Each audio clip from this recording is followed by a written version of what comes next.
Assalamualaikum warahmatullahi wabarakatuh.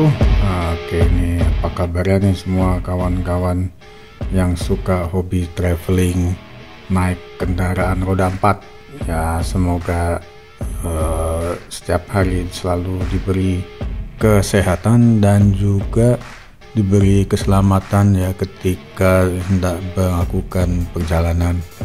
Ya, ini sebenarnya saya mau nge-recap perjalanan saya waktu ketika bulan lalu kita mudik ke Padang, jadi ke Sumatera Barat. Jadi waktu itu kita memang biasanya melewati jalur darat ya, selalu menggunakan kendaraan roda 4. Kebetulan kita selalu pakai Toyota Avanza kelas 1500S ya. Jadi adanya itu ya, itulah yang harus kita pakai ya untuk melakukan perjalanan darat. Nah, untuk waktu tempuh perjalanan darat ini sekitar hampir 30 jam dari Jakarta sampai ke Padang. Nah, ini sebenarnya saya mau cerita tentang lokasi jalur via Prabu Mulih ya. Jadi jalur dari tol masuk ke Kayu Agung, masuk ke Prabu Mulih, tapi tidak melewati jalur biasa. Jadi kita melewati jalur pendopo. Itu ya sekitar 1 jam perjalanan dari kota Prabu Mulih, Sumatera Selatan. Jadi ceritanya waktu itu kita melihat GPS yang ada di Google Map, dan entah kenapa itu sebenarnya iseng juga dia, kita ngikutin jalur GPS-nya itu.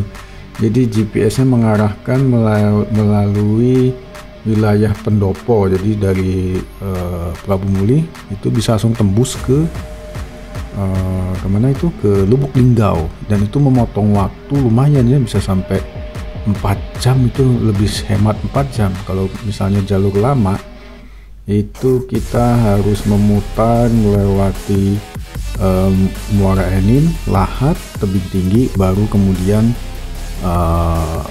Lubuk Linggau. Nah, ini salah satu jalan yang melalui daerah pendopo. Emang jalannya kecil ya, sempit, tapi awal-awal ya masih ada aspal, ada campur dengan cor itu. Tak kiri kanan ada hutan, mungkin hutan karet gitu ya di sana.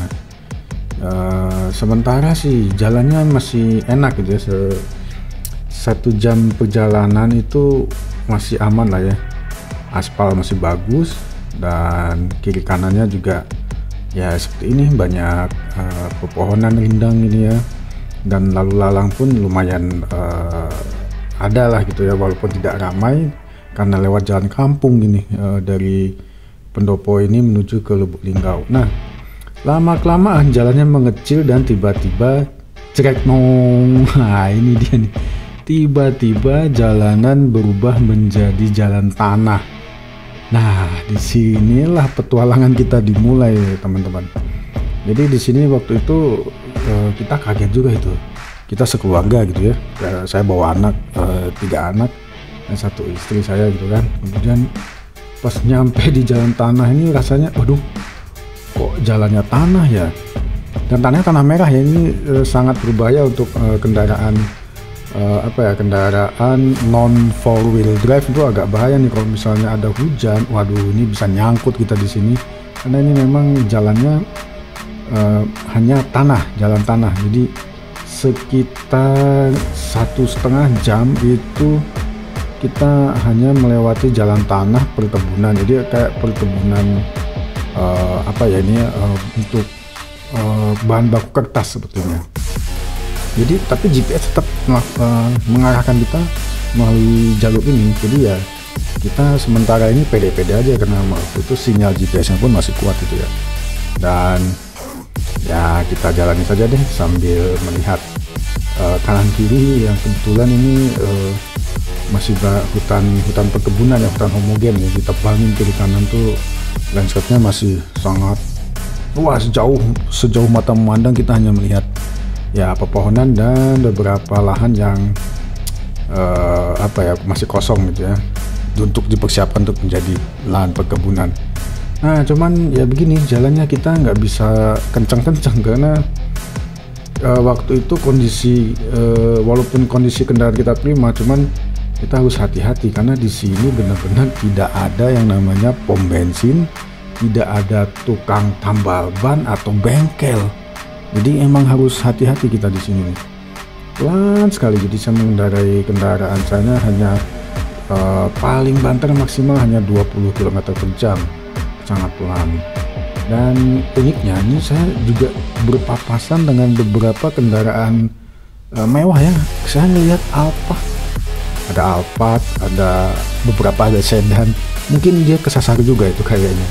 Jadi dari arah berlawanan, mungkin dari Lubuk Linggaunya itu ya, dia lewat sini gitu kan. Nah ini sejauh mata pandang kita cuma melihat ya begini dah pemandangannya. Bayangin aja kalau misalnya kita lewat sini malam atau sore gitu ya, aduh spot jantung juga ini teman-teman. Nah ini lihat nih ya, jalanannya ya seperti ini, tanah merah begini, beberapa kadang ada genangan kubangan air gitu ya, dan kita harus benar-benar pelan sekali. Dan sebenarnya ini jalur kayaknya memang dipersiapkan untuk menjadi jalur lintas, cuman kita nggak tahu nih kedepannya akan seperti apa ini. Dan herannya juga kenapa Google Map menyarankan jalur ini gitu, padahal ya begitu dah, agak spot jantung juga sebenarnya ini. Bayangin aja ini selama ini di trek ini kita sudah hampir 1 jam nggak ketemu orang, nggak ketemu warung. Kita mau tanya kan, nanti mau tanya ke siapa gitu ya. Nah jadi lucunya lagi, ini Google Map ini dia tidak akurat ternyata teman-teman. Jadi Google Map ini ternyata itu mengarahkan jalurnya tuh ke kantor perkebunan. Waduh ini benar-benar dah. Nanti kita bisa lihat ya di ujung video ini, teman-teman perhatikan baik-baik. Jadi jangan sampai ini melalui jalan ini kalau misalnya nggak kepepet gitu, atau misalnya lagi nggak iseng gitu ya. Nah ini kita lihat tuh, nah tuh kan ada kendaraan 4-wheel drive bakabin gitu. Nah ini saya pikir ini aman nih jalan nih. Nah ini ada jalan cabang 2 nih teman-teman. Nah ini kita lurus karena ngikutin Google Map-nya lurus. Nah saya juga bingung ini ya. Nah disinilah ketika kita berhenti di sebuah kantor perkebunan. Nah di sini kita di stop tuh. Nah akhirnya kita muter lagi, akhirnya ketemu satu kendaraan yang sama-sama mau ke Lubuk Linggau. Jadi kita konvoy bareng-bareng. Nah di sini masih jalannya masih pengerasan, jalan tanah, masih tetap pelan-pelan juga. Ada satu titik yang itu kubangannya udah kayak off-road banget, itu basah, tanahnya merah, lembek, dan ya begitu. Maksudnya untung saja waktu itu kondisinya tidak hujan. Waduh kalau kebayang aja nih kalau hujan di sini. Tapi memang jalur ini kalau kita ngeliat di grup Google Map, coba deh teman-teman perhatiin ya. Di Google Map itu kalau jalur via Pendopo Lubuk Linggau ini memang dia memotong jalur ya, jadi dia melintang begitu, jadi tidak memutar. Cuman masalahnya ini jalan ini belum layak kalau untuk dilalui oleh kendaraan roda 4 yang non 4-wheel drive ya. Kalau misalnya kendaraannya 4-wheel drive sih nggak masalah, bisa langsung hajar aja. Cuman ini aduh ya begitu dah, kita masih harus jaga-jaga bener ya. Saya dan anak-anak dan istri saya pun juga agak was-was sebenarnya. Ini gimana nih, sampainya jam berapa nih? Dan ada beberapa titik itu sinyal GPS hilang, jadi nggak berfungsi tuh GPS. Jadi kita di sini hanya bener-bener ngikutin kendaraan yang di depan saya itu tadi tuh, yang putih dia kebetulan sama ya Toyota Avanza juga ya. Ternyata Avanza juga sakti juga nih, bisa mampu melibas ke jalur jalan tanah seperti ini nih. Ya walaupun nggak bisa kencang, tapi yang jelas mobil Toyota Avanza ini ya lumayan lah, masih bisa kita hajar nih jalan-jalan seperti ini, tapi dengan catatan kalau nggak hujan ya. Kalau hujan ya itu saya bilang tadi bisa nyangkut kita di sini semalaman. Nah ini di sini ini kita sudah hampir 2 jam perjalanan. Di titik ini kita sudah hampir 2 jam perjalanan dari jalur lintas resmi. Yang kita lihat yaitu tadi hutan-hutan homogen, hutan-hutan perkebunan gitu ya. Dan jalannya ya masih seperti ini, tanah berkubangan sedikit, walaupun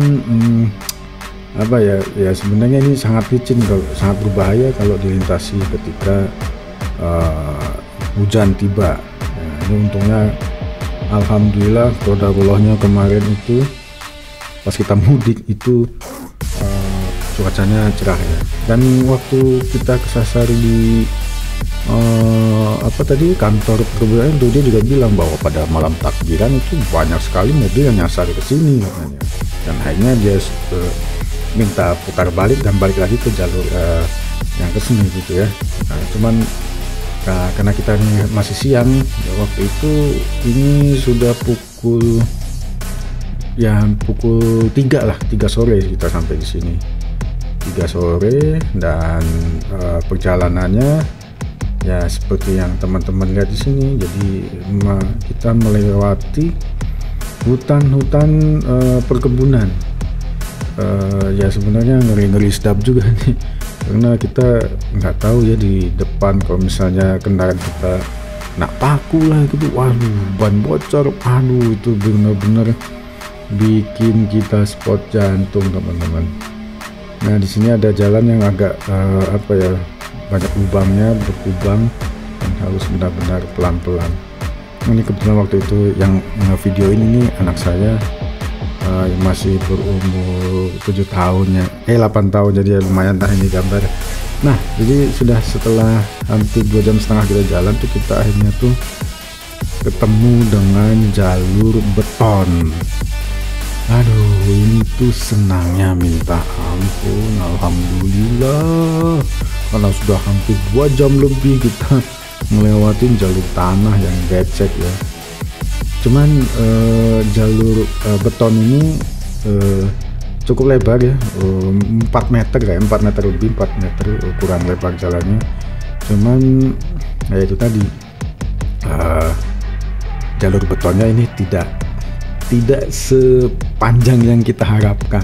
Jadi dari titik itu masih ada 1,5 jam lagi sampai ke Lubuk Linggau. Dan ini lihat jembatannya, kita ketemu jembatan darurat, dan kita harus sangat pelan-pelan sekali ya di sini ya. Tuh lihat, bisa lihat teman-teman kondisinya seperti ini nih, jalur jembatan daruratnya. Gimana nggak spot jantung nih kalau misalnya pakai mobil-mobil pendek, waduh ini kelar lah, mobil kita nyangkut. Ya begitulah, gara-gara ngikutin Google Map. Tapi setidaknya kita jadi tahu daerah ya. Nah ini pelan-pelan sih ini, bisa lihat ya kondisi jalannya memprihatinkan sekali.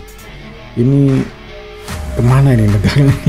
Lucu sekali ya. Jadi total perjalanan kita dari Prabu Mulih menuju Lubuk Linggau tuh hampir 3,5 jam.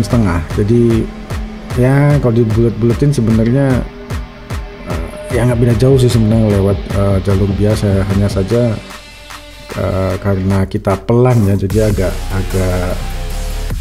menyita waktu gitu. Jadi ini kita udah sampai di Lubuk Linggau, kita itu